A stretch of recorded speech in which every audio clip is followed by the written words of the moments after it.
Plastics are a versatile category of materials, comprising thousands of polymer options, each with unique mechanical properties. They are the most widely used material for producing end-use parts and products ranging from consumer items to medical devices, which have become integral to our daily lives. But how are plastic parts manufactured? A variety of plastic manufacturing processes have been developed to accommodate a wide range of applications, part geometries, and plastic types.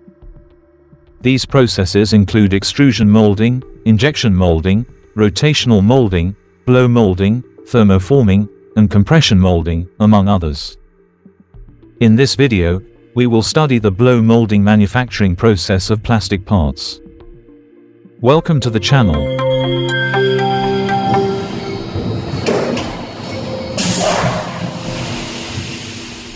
What is blow molding? Blow molding is a plastic manufacturing process that uses heated tubular plastic, known as parison or preform, which is inflated within a mold to create hollow products such as bottles or containers. In this process, the parison is placed between two halves of a mold that define the shape of the final product. The heated parison is then inflated to fill the mold, resulting in the desired shape. Working principle of blow molding. After preparing the plastic material, the plastic resin is poured into the extrusion machine through a hopper. Inside the extruder, the polymer resin is heated until it becomes malleable, and is then forced through a die to form a hollow tube-like shape known as a parison. The parison is clamped into a mold that contains a blowing pin or tube, allowing compressed air to enter the plastic. With the parison securely held between two halves of the mold, high-pressure air is blown into the soft parison, causing it to expand and take the shape of the mold's interior. This process results in the desired component shape.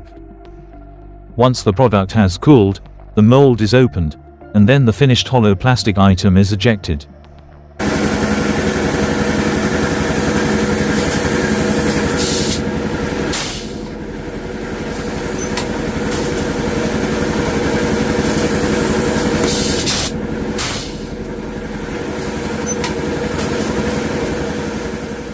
Types of blow molding. 1. Injection blow molding. Injection blow molding combines the principles of traditional injection molding and blow molding. The process begins by melting and homogenizing the plastic using a plasticizer and a screw extruder. Next, the melted plastic is injected into a preform mold that contains a metal rod. After that, the preform is transferred to a product mold.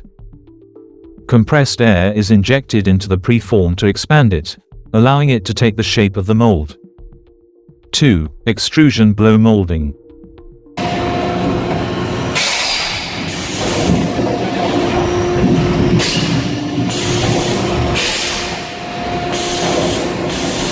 Extrusion blow molding involves the continuous extrusion of a parison, which is a heated plastic tube held in place by a split die at either end. Compressed air is then introduced to inflate the parison within the mold, creating the desired shape. 3. Stretch blow molding. Stretch blow molding is a variation of the injection blow molding process. In this method, the preform is created by injecting molten plastic into a die that has a metal rod at the center. Before the preform is inflated, a rod is used to stretch it to specific dimensions. The plastic is then inflated to form the final product. This elongation enhances the mechanical strength of the final product. Advantages of blow molding. 1. It allows for the efficient mass production of hollow plastic products. 2. The process is cost-effective for high-volume production due to minimal material waste. 3. It produces lightweight yet durable plastic containers that are suitable for packaging. 4. The technique can create complex shapes with uniform wall thickness and various sizes.